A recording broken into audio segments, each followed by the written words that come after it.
CBS presents this program in color.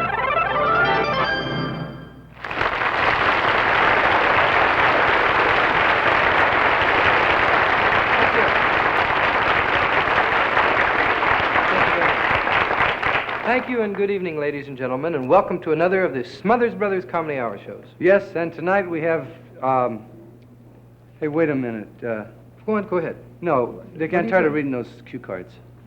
I don't think it's any fun. We're bright people. Listen, we've got cards. We've got to read them. No, I don't want to read them because we're two bright people. We don't have to have words put into our mouth. Well, what do you mean? We're intelligent, but that's the way things are done. We're bright guys, and we're not going to go by cue cards. I agree people with you. setting up cue cards for us. I agree that in theory it is wrong. We should know what we can think on it. Give me those cue cards, would you please? What are you going to do? We don't need cue cards. Because I don't want to have people making me say things that I don't say.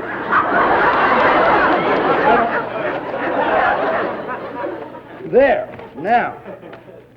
You have trouble with Kleenex. Now, what do we do? Now we just wing it. That is a good idea. You know, this is a television first, Okay. right? Okay. Well, this is a teaser. We'll start with no cards.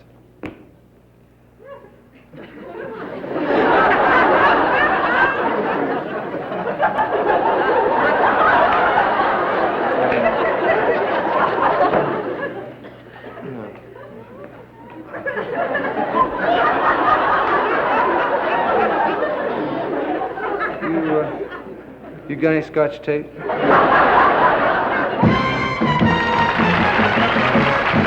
the Smothers Brothers Comedy Hour.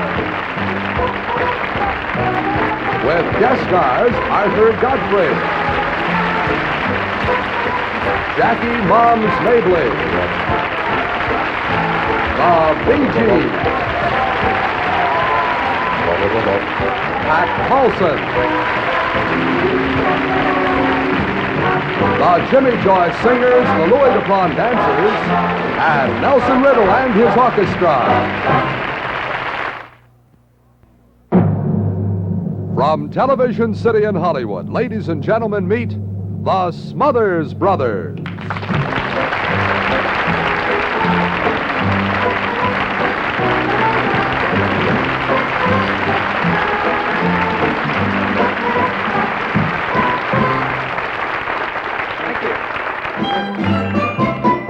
London Bridge is falling down, falling down, falling down. London Bridge is falling down, my fair lady.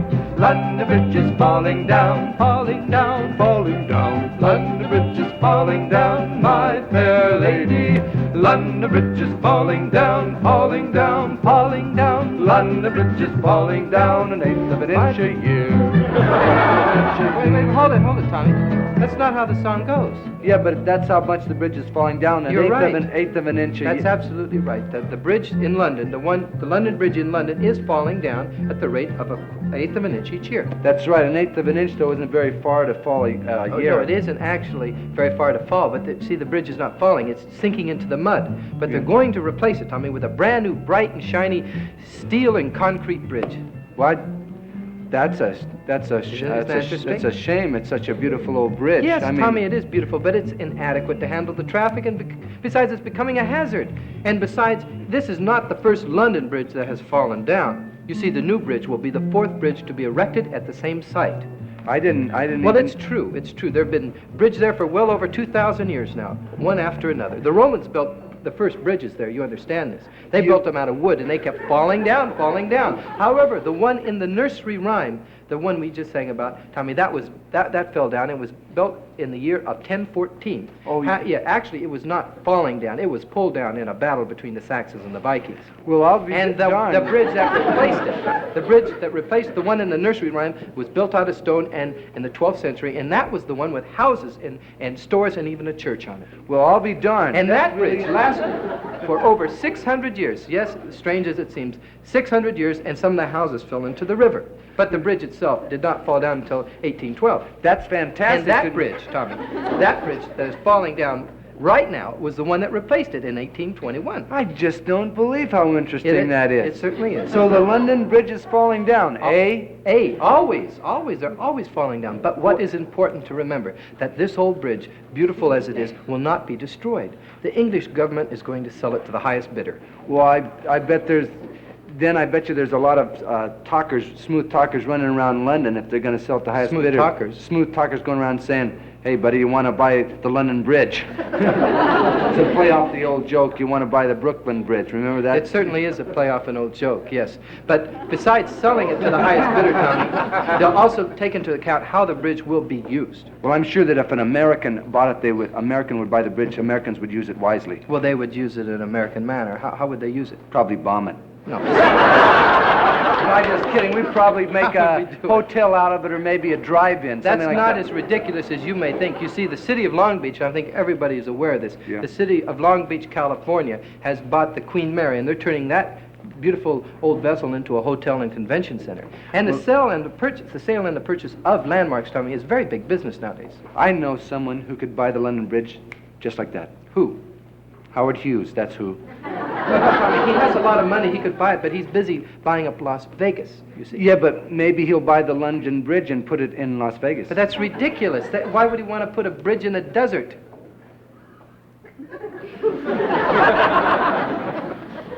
Maybe... Oh, I've got it. One more time. Why would he want to put a bridge in the desert? You don't... Maybe he'd buy the bridge and put it in Las Vegas. That's very good, but why would he put the bridge in Las Vegas? It would give the losers something classy to jump off.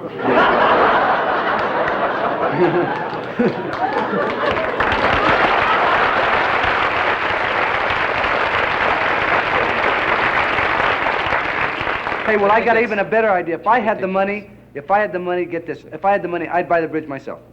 Have you placed a bid on it? Well, I'm just going to. What if I get to buy it myself? Okay, say you placed a bid and you bought it. What would you do with it? I'd give it to President Johnston. Well, I think that's a wonderful thought, Tommy. Why would you give it to him? The bridge's credibility gap. That's another wonderful. I think we better get into the song. London Bridge is falling down, falling down, falling down. London Bridge is falling down, my fair lady.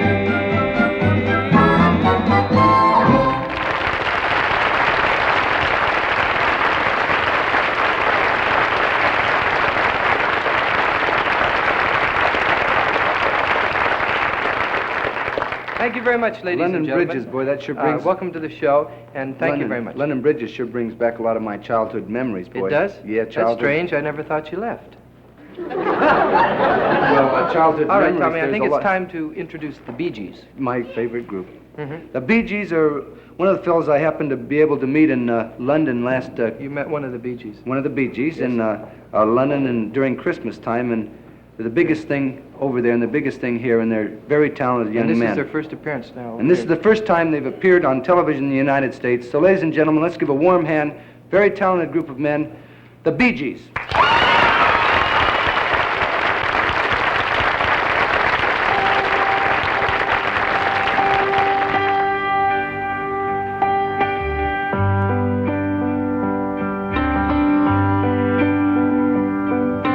Smile, an everlasting smile. A smile can bring you near to me. Don't ever let me find you gone, 'cause that would bring a tear to me. This world has lost its glory. Let's start a brand new story now, my love. Right now, there'll be no other time, and I can show you how I love. Talk in everlasting words and dedicate them all to me. And I will I'll give you all my life. I'm here if you should call to me. You think that I don't even mean a single word I say. It's only words, and words are all I have to take your heart away.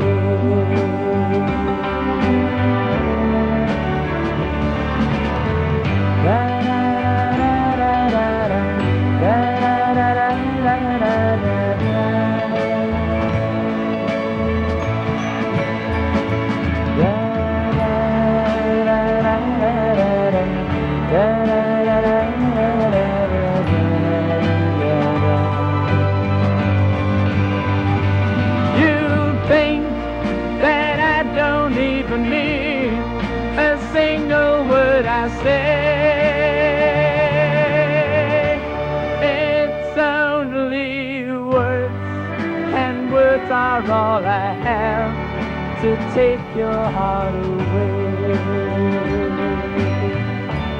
It's only words, and words are all I have to take your heart away. It's only words, and words are all I have to take your heart away.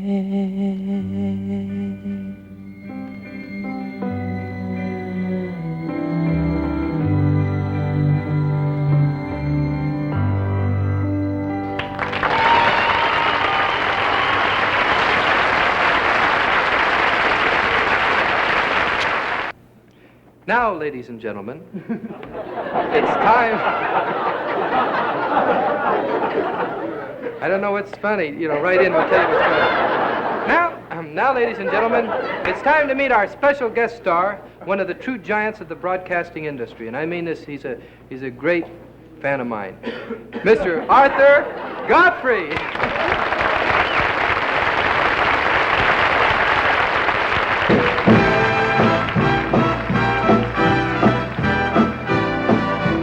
Tell me, babe, what's new?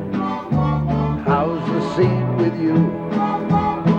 Gee, it's good to see you, babe. Yeah, I need you so. How you'll never know. Gee, it's good to see you, babe. You walked in and the lights went on all over my face. Up the place, and you've been gone just too long now. Just too long now. So tell me, babe, what's new? You glad to see me too? Hey, my world is spinning. Now I know I'm winning. You stay home now. Don't ever roam now. And I'll say, babe, it's so good to see you. My baby, you walked in. Lights went on, yeah, all over my face. Oh, Arthur, you light up the place, and you've been gone just too long now. Gone just too long now. So tell me, babe, what's new? I can do. You glad to see me too? Glad to see you too. Hey, my world is spinning. Now I know I'm winning. You stay home now. Don't ever roam now. And I'll say, babe, it's so good to see you. So good to see you. So good to see you.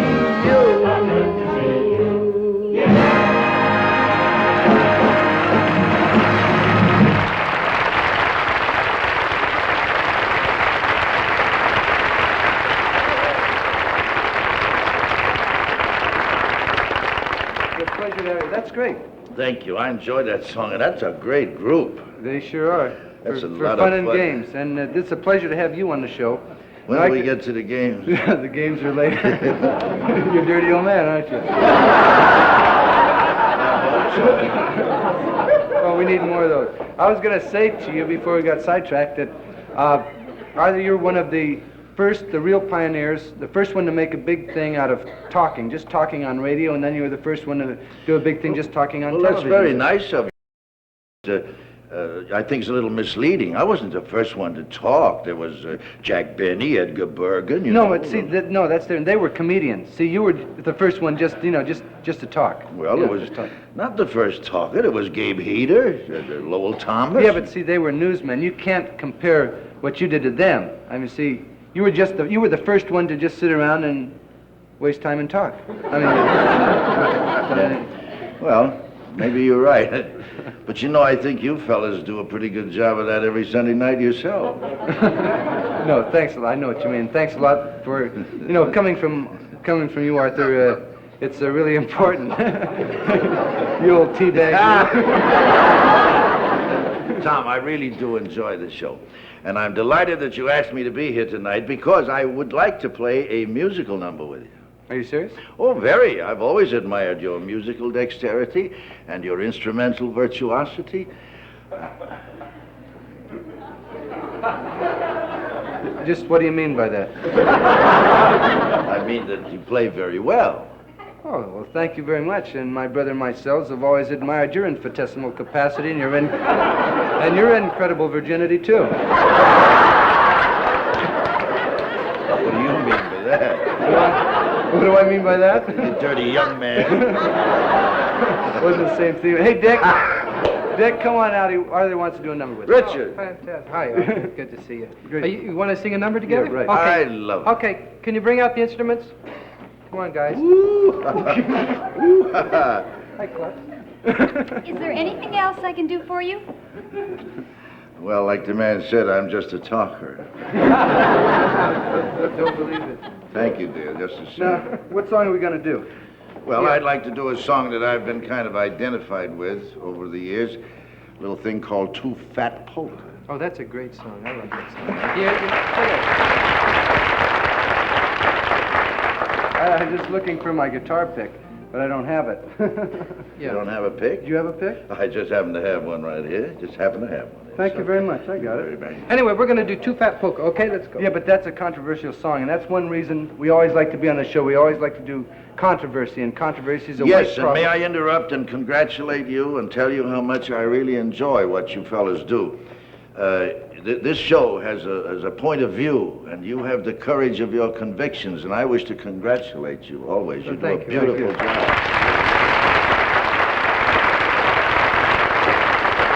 We need more like that. Okay, let's into do Two Fat Polka. Do you want to do Two Fat Polka? About the weight problem in America. No. The great No, controversy Tommy, of weight in America. No. This is just about a silly little girl that's too fat. There's more into it than this, friends. Because this girl is too fat because of the over-mechanization of today's society and the incredibility of what's happening in the mechanized era of America. So she's forced to eat in this atomic age, this nuclear age of power where the pressures mount up. What is it with this boy? I don't know. I just got here. Who are you? This is just a song about a guy and this fat lady. I mean, it doesn't have any meat to it. No, all fat. Fat. Okay. How's it go? Let's do it. Quick. Now here's a little ditty, you can sing it right away. Now here's what you say, so sing it while you may. Here's a little jingle, you can sing it night or noon. Here's the words, that's all you need, 'cause I just sang the tune. Oh, I don't want her, you can have her, she's too fat for me. She's too fat for me. She's too fat for me. I don't want her, you can have her, she's too fat for me. She's too fat, much too fat, she's too fat for me. I get dizzy, I get knuckle. Oh, when I'm dancing, oh, with my jump. Oh, I don't want her, you can have her, she's too fat for me. She's too fat for me. She's too fat for me. I don't want her, you can have her, she's too fat for me. She's too fat, much too fat, she's too fat for me. And she pants up a hill. Oh, no. Can she dance the quadrille? No. Excellent. Does she fit in my coop? By herself, she's a group. Could she possibly sit upon my knee? No.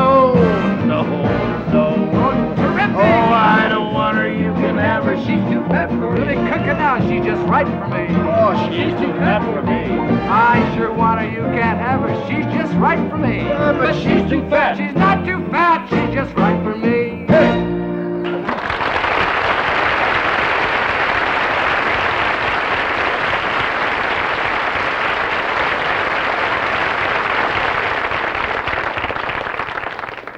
She's too fat for you, but she'll work with me.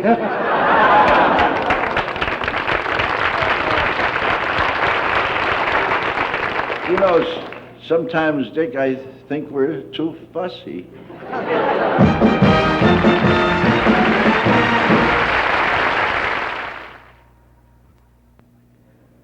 Right now, I'd like to introduce a lady who was on our show earlier in the season, and at that time we called her one of the funniest women alive, and things have not changed one bit. So, ladies and gentlemen, once again, meet Moms Mabley.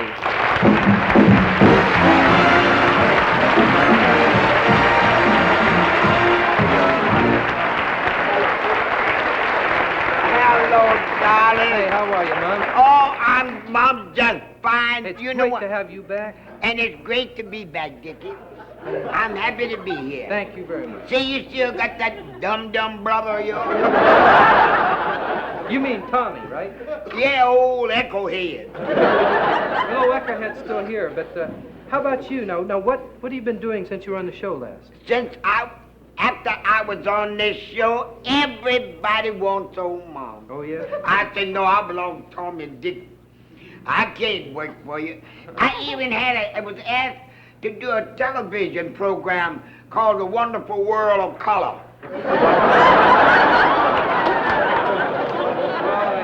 I think that sounds like a great idea, but I understand you just returned from Washington. Oh, yes, I'm still working for the government. And we're dying to hear about it, so why don't you give us the Moms Mabley report? Report, right from Washington, right from the press.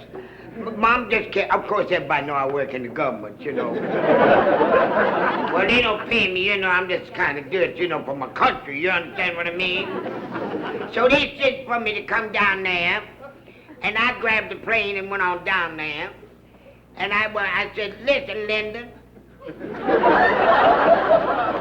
said, I got something to tell you, boy. He said, Mom, what's the matter? I said, I need a vacation. I'm working too hard. I done been all over the world and everything trying to get these people straightened out. I need a vacation. He said, well, Mom, go on down to Mint and get you some money and go and have a good time. He said, but be careful, don't take money with you. Go down to the bank and get you some traveler's checks, I think they call them. Well, I never been to the bank before because I didn't have nothing to go for. If I was coming out of there with nothing to go for, I'd be in a mess. So I went on down to the bank. I walked up to the cage and I said to the man, I said, give me some traveler's check, please, sir. He said, what denomination? I said, Baptist.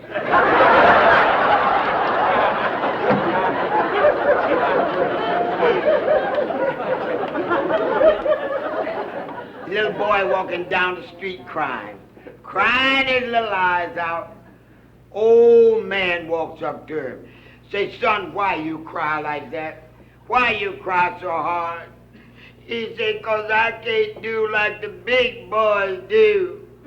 Old man cried too.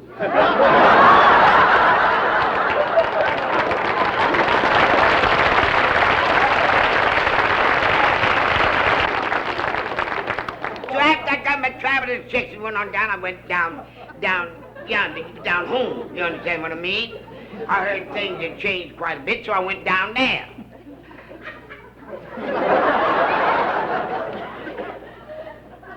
So a colored fella hit the number. Y'all play the numbers too, don't you? He hit the number, and he bought him a brand new car and went down to Louisiana. He went down to New Orleans to see his mother-in-law. I'd never seen his mother-in-law before. On the way back from New Orleans, he happened to pass through one of them little small towns, you know, where they ain't ready yet.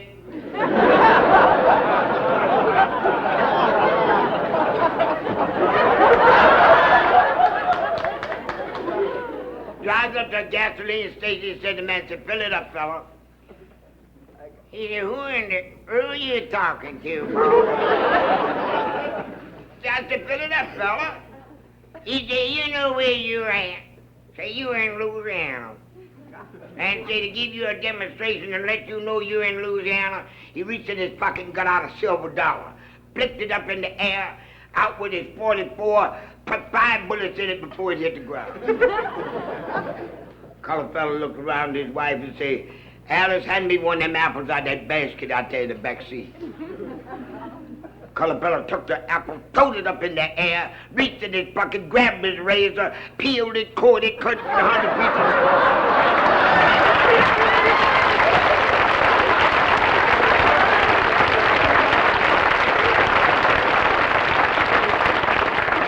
The white fellow said, how much gas you say you want, mister?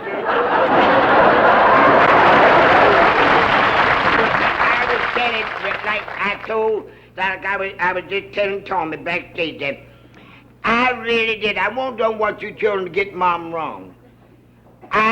When I was young, it wasn't like you. You children ought to be the best children in the world.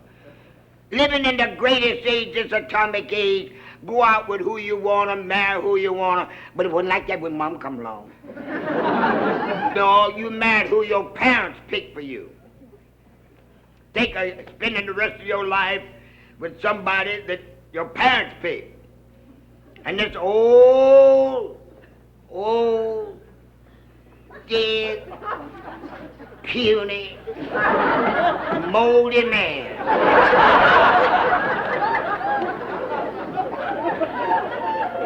I mean an old man.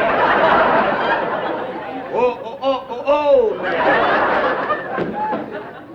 He was older than water. And twice as weak.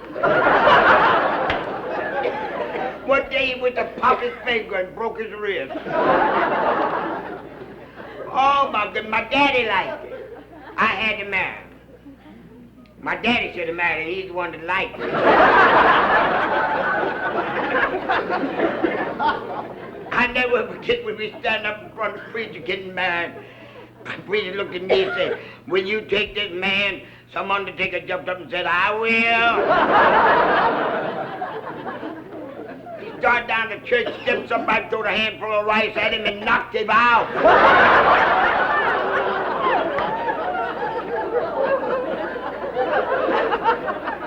Oh, that old man. And puny.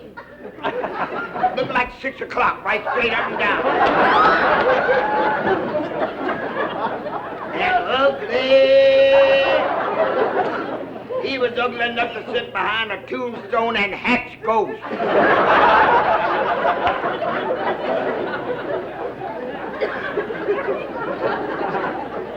I never will forget one time I said to him, I'm going to take you out in the country. We're going out in the country for a little picnic. I said, you know anything about the country? He said, why so? When I was a little boy, I used to live in the country. I said, when you was a little boy, everybody lived in the country.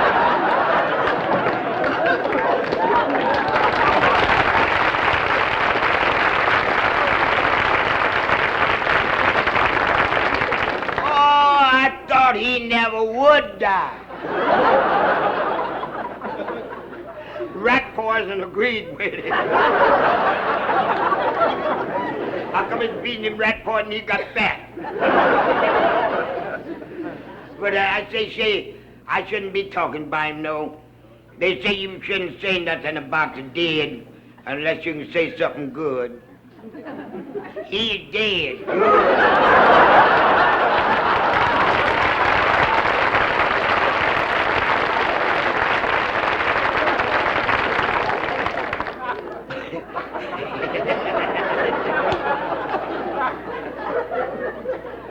But he had a brother older than he was. 98. He married a girl 14 years old. He didn't live but 5 days. It took 3 undertakers a week to get the smile off his face.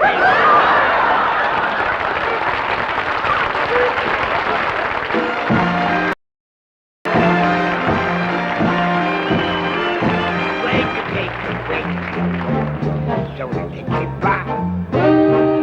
When you take the ocean roar and leave just a sigh, take your love away from mine and my heart would surely break. I'm yours for goodness sake. Please give my heart a break. When you take the wings from birds so that they can't fly.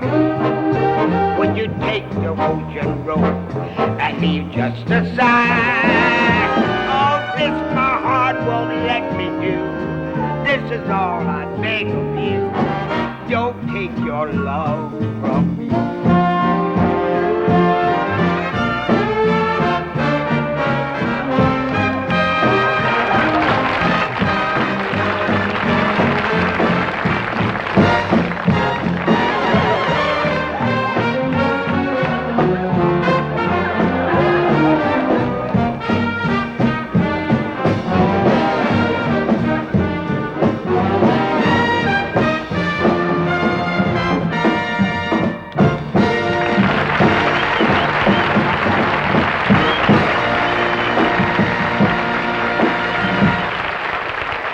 We'll be right back with Arthur Godfrey, Moms Mabley, and Pat Paulson on the second half of the Smothers Comedy Brothers Hour.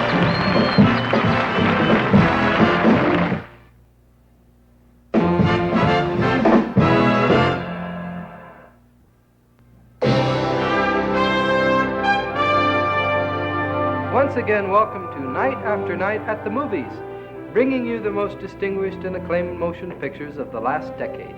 Tonight, as usual, we once again present that movie you've still been begging for, that tremendous blockbusting epic of World War II, From Here to Eternity.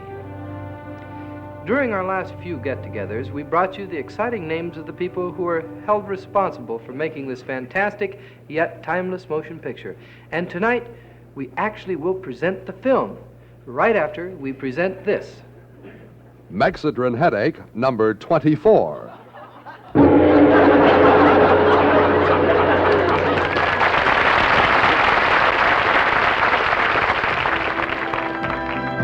The closer they get, the better they look.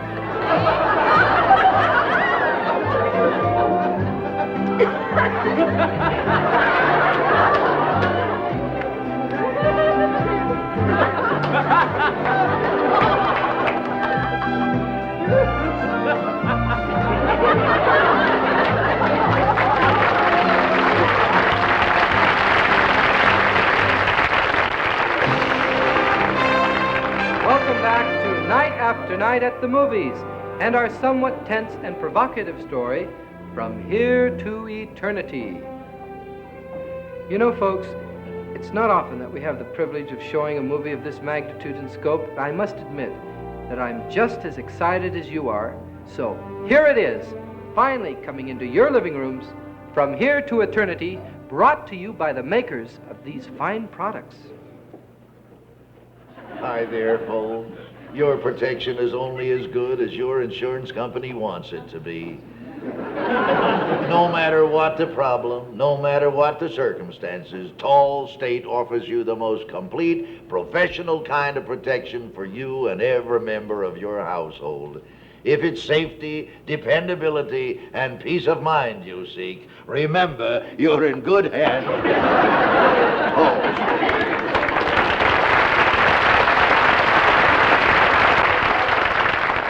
Mexidron Headache, number 47.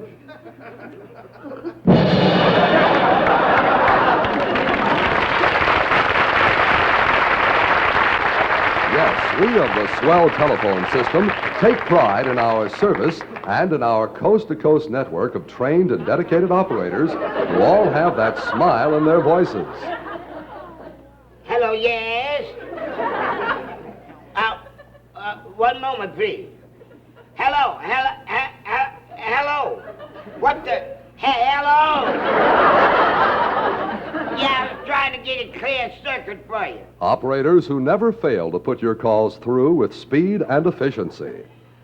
Ogden, Utah? Yeah, this is the operator 37. I got a people-to-people call here for you. Yeah, number 555-2368. Yeah, go ahead, sir. Operators who have vital information at their fingertips. The time is now 3:46 PC. Most important, operators who can be counted on to keep calm and collected in any emergency. Yes? Oh, my goodness. Your house is on fire. Who is it talking? George Wallace.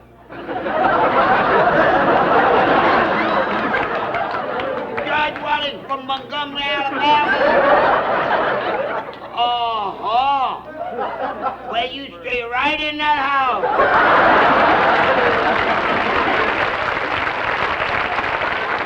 I'll take care of everything.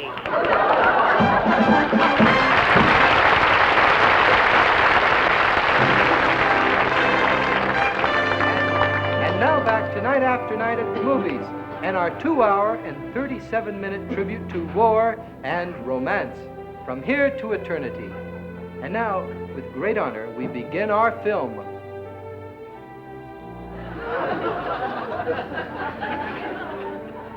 Well, that was just the beginning, folks. We'll be right back for part 2, right after these exciting words from the people who brought you part 1. Excedrin headache number 85.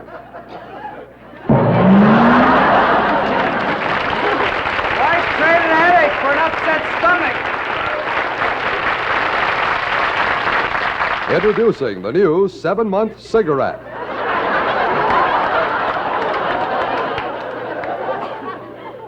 Hi, this is the new 7-month cigarette.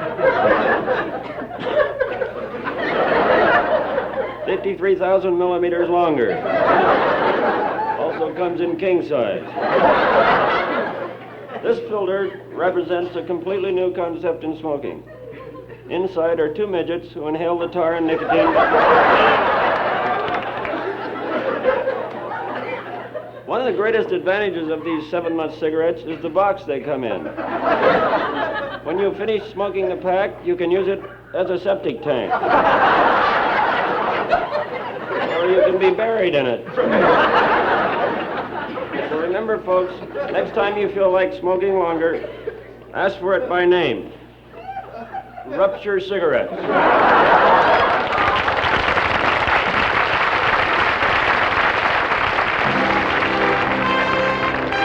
Welcome back to Night After Night at the Movies, where without further delay, I'd like to say that...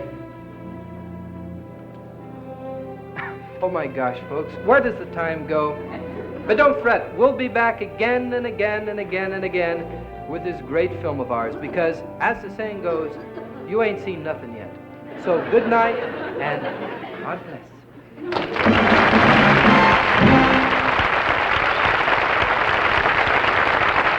Once again, the fabulous Bee Gees.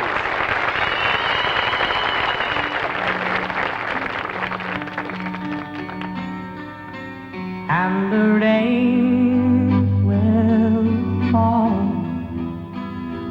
It falls for you, and the clouds will break into tears.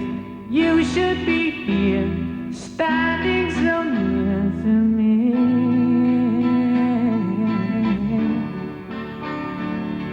Said I know you should be sad,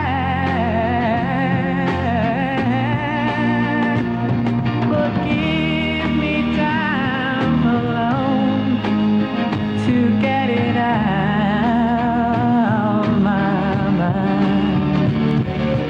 Oh,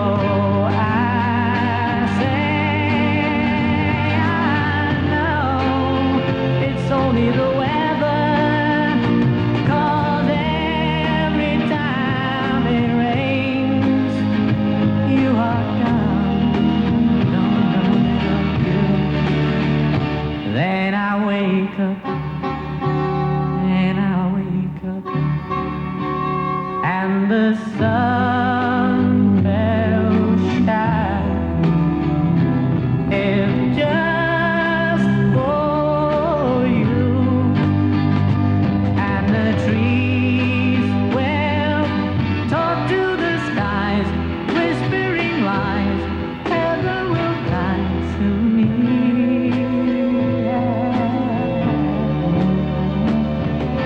Trains walk by and the birds disappear,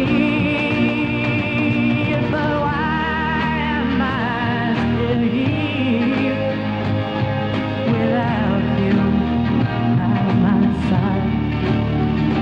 So I cry your name and love,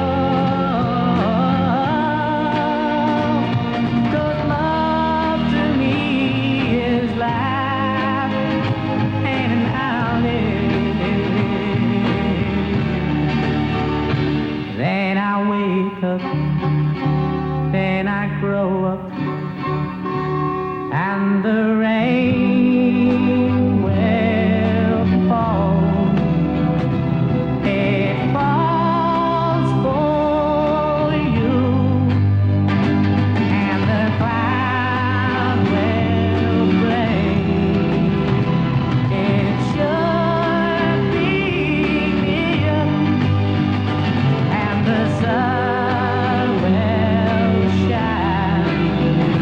If just for you, and the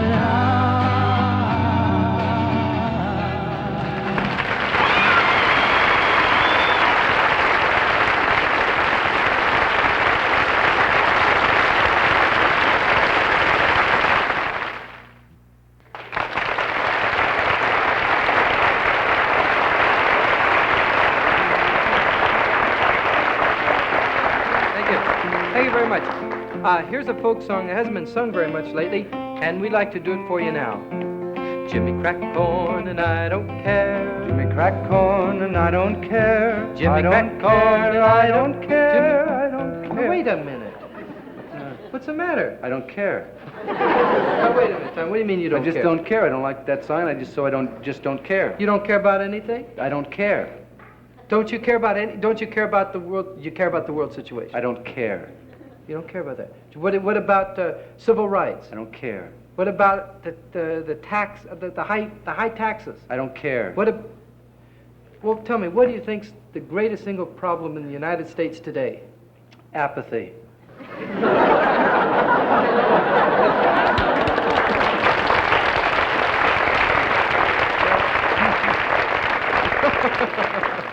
We're getting a real chuckle out of it. I love it. I love it. I just thought of it. You know what? Apathy is a problem, and we like to show that the viewers at home that our studio audience has not 1 ounce of apathy in them, that they care about things and that they're thinking, probing, and their minds are always darting around and wondering and questioning. And so right now we'd like to have you throw up unrehearsed questions.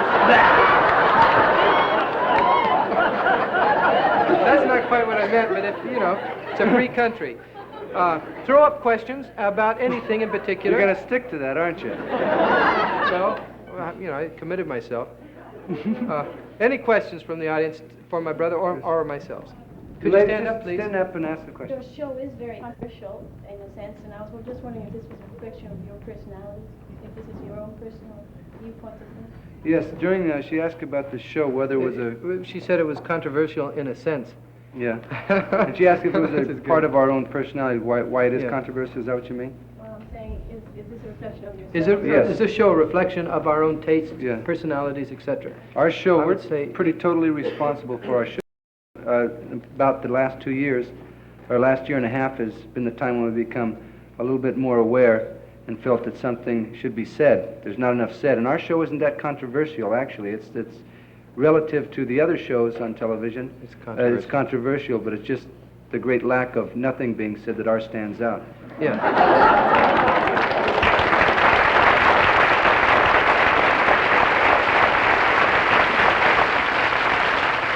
Right over here, young man. Stand up. Stand up and ask the question. You're so short, we got to see you. Why don't I care?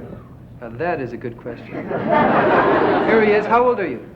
11. He's 11 years old. He's starting out on a long road of manhood, and he wants to know why, at this tender age of 30, you don't care anymore. Do you care about a lot of things? Some things, not a lot of things. Do you care about the situation in the world today? Yeah. What do you think about it? I don't think it's good at all. You don't think it's good at all? No. Do you think it could improve? I think so. How do you think it could improve? By the war stopping. By the war stopping. That's beautiful. We ought to work for that.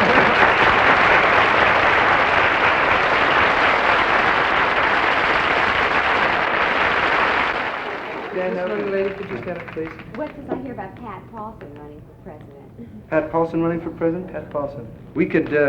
I don't know if we could speak for There's been Pat. some talk about Pat Paulson running for president, and we can, if we'd like, bring out Pat, and he can answer that himself. I think Pat? that'd be better. Pat, Pat is Paulson Pat here? around? Pat, I don't think you heard. A young lady asked. She heard there was a rumor that you were running for the presidency and in next November, and we thought maybe you could answer the question. I'm not running for any office. This is all hearsay. Then you're absolutely not running for an office? No, I'm not running for any office, and I'm not going to run, and I have this to say about the campaign.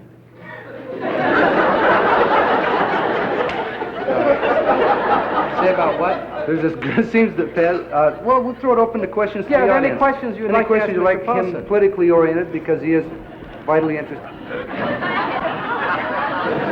The lady in the yellow here, stand up, please. I'd like to know what political party you're affiliated with. I'm not affiliated with any party. I'm not a candidate. I have my own work in California.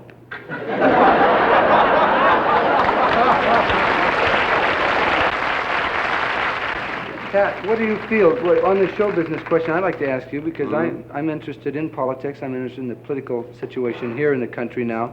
I think we need more people to step out and be counted. And if you possibly could be one of those people that will commit themselves to a political career. I know you said you're not going to, but if you feel that being a comedian will be a hindrance, or being in show business be a hindrance to you in running for office, if you do indeed. Well, I've stated before, as a comedian, I think I'm just as effective as President Johnston.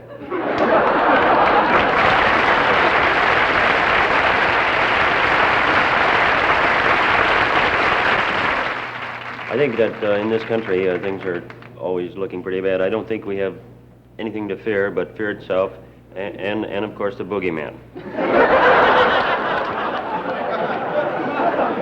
Way over there, one more question. Mr. Paulson, what's it like being a national sex symbol? What's it like?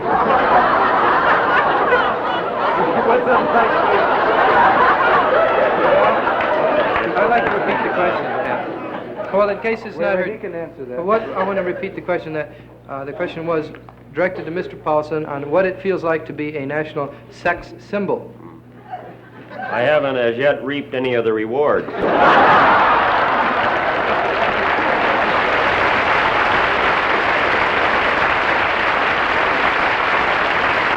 Okay, I guess, ladies and gentlemen, I guess that wraps up the questions for Mr. Paulson. I would like to thank Pat Paulson for coming out here and exposing himself to these questions you've been throwing up.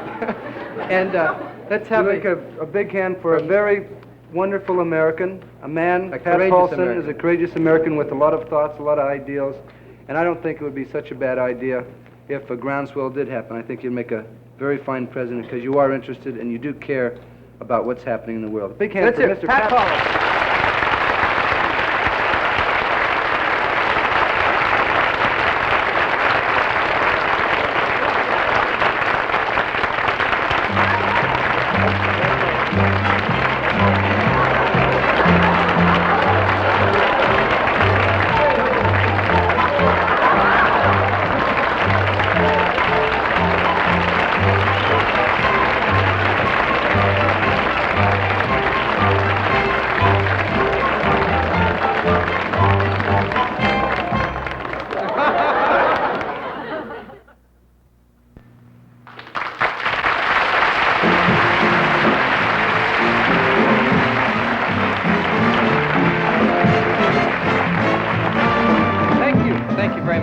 would like to thank our guests for tonight, Mr. Arthur Godfrey, Mons Mabley, Pat Paulson, and the Bee Gees.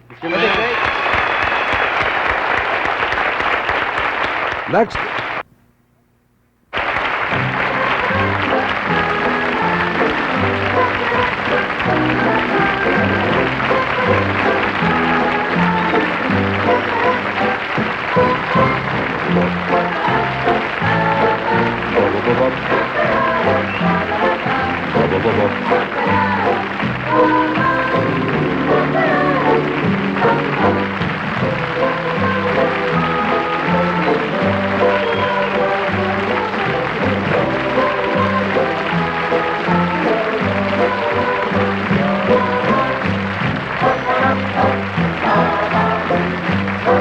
The Bee Gees were pre-recorded. This is Roger Carroll.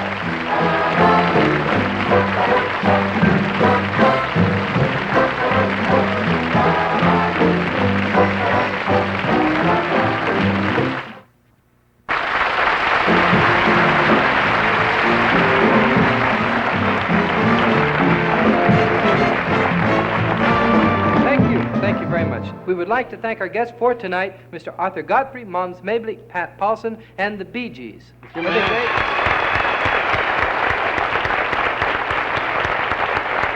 Now, next week's our guest will be Ravi Shankar, Mel Torme, and Mr. Don Knotts. So tune in. Good night. Good night.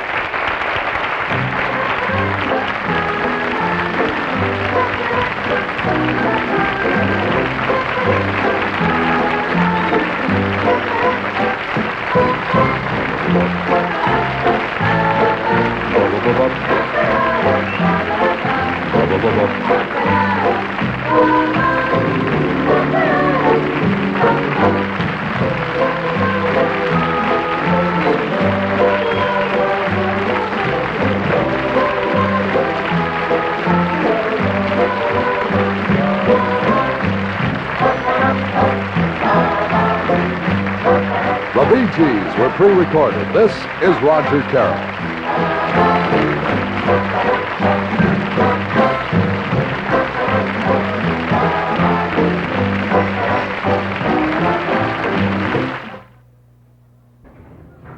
The Smothers Brothers Comedy Hour was brought to you by smooth-tasting, refreshing Newport cigarettes, king size, and Newport 100s.